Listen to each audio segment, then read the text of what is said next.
Multi-billionaire entrepreneur Elon Musk on last night's conference call says, quote, "Sure, I do think that the economy moves in cycles and there's fairly a significant risk of recession over the next 12 to 18 months. Recently, there was a survey done of most CFOs out there. 80% of them said there will likely be a recession by 2020. BlackRock chief investment strategist warned of the rising probability of a downturn, more than a 50% downturn by 2021. The economist who called the 2008 crash said there's likely going to be a global recession by 2020. JP Morgan Chase says there's a 70% chance of a big economic turndown by 2020. Moody's Analytics says the year 2020 is a real reflection point. It's going to take some real good policy making and some luck to avoid a recession in 2020. Former Fed Chair Ben Bernanke says in 2020, Willie E. the Coyote is going off the cliff,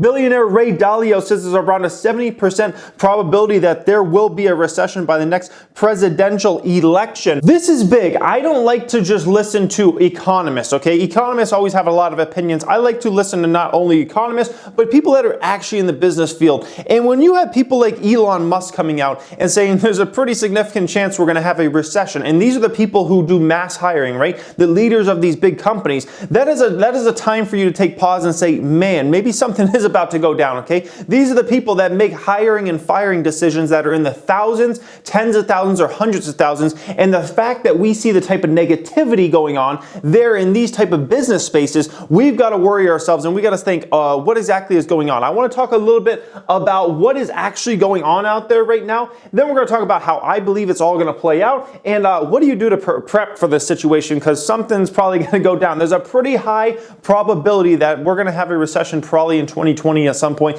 maybe even the back half of this year. And I've been listening to conference call after conference call, and the amount of conference calls I've listened to where somebody mentions an economic downturn, possible recession coming, global slowdown, it's pretty much every single company I listen to, Here's what we have going on. Housing data has gotten extremely weak over the past year, and it's gotten really, really weak very recently. Housing is not in a good place right now. When housing's not in a good place, that's not a good thing for the U.S. economy, New auto sales have been stagnant now the last few years. They've been just around the same levels. It seems like we can't get any more auto sales than the previous year out there. China is getting worse and worse. Every single time we see China data coming out, it's getting worse and worse in China. That spills over into the United States because of a lot of U.S. corporations get a lot of profits from China, and they do a lot of business in China, Interest rates are on the rise. This is a big deal for several reasons. One reason is obviously you're probably not as likely to buy a house if interest rates are higher. Same thing with cars. Also, business debt. That's a big thing out there as well. Businesses taking out loans,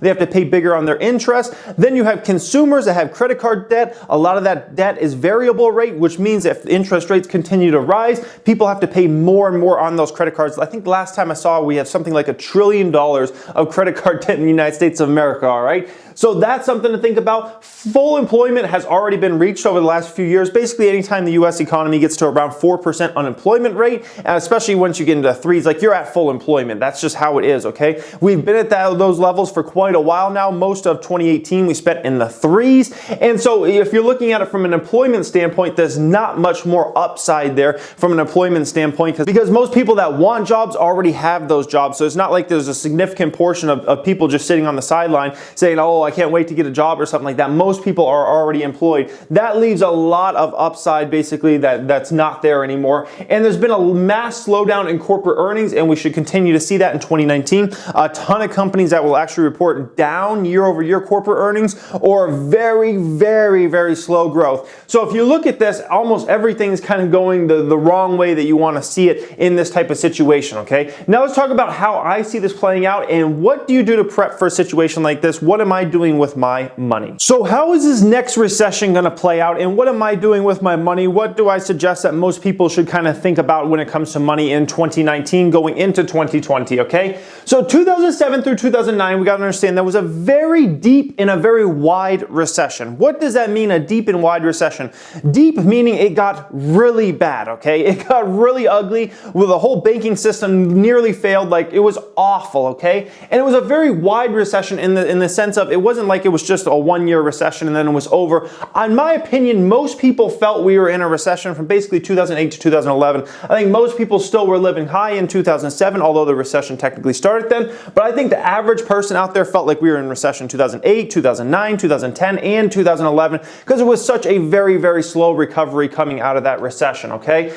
Now, I do not believe the next recession is going to be like this one. We got to understand there were some extraordinary circumstances in that situation, okay? Like literally the entire banking system almost failed. Like if you have not researched what really went down in the 2008 recession, like I highly suggest you fully research it because things had gotten so out of hand, like mortgages, for instance, right? I have friends who had friends and family members who literally just lied to get a mortgage or something like that. Like you didn't have to show any proof. Like you could be like, oh yeah, I make $200,000 and get like $1 million mortgage and you actually don't even have a job or something like that. Like it had gotten so unbelievably ridiculous as far as loaning money out there to consumers to buy homes, to buy cars, to buy whatever they want, a fifth property, sixth property. You know, everybody was going to all of a sudden become a real estate investor when most people had no business doing that, right? It had gotten so out of hand that literally it almost collapsed the entire financial system. Wall Street had gotten so out of control that it literally almost collapsed the entire financial system, okay? So in my opinion, the next time we have a recession, this next one coming up, and if we do have it in 2020, I don't think it will be nearly as violent as that. I think everybody's expecting the stock market to go down 50% and real estate prices to go down 50% and 60%, and it's just to be an absolute disaster like the 2008 recession was.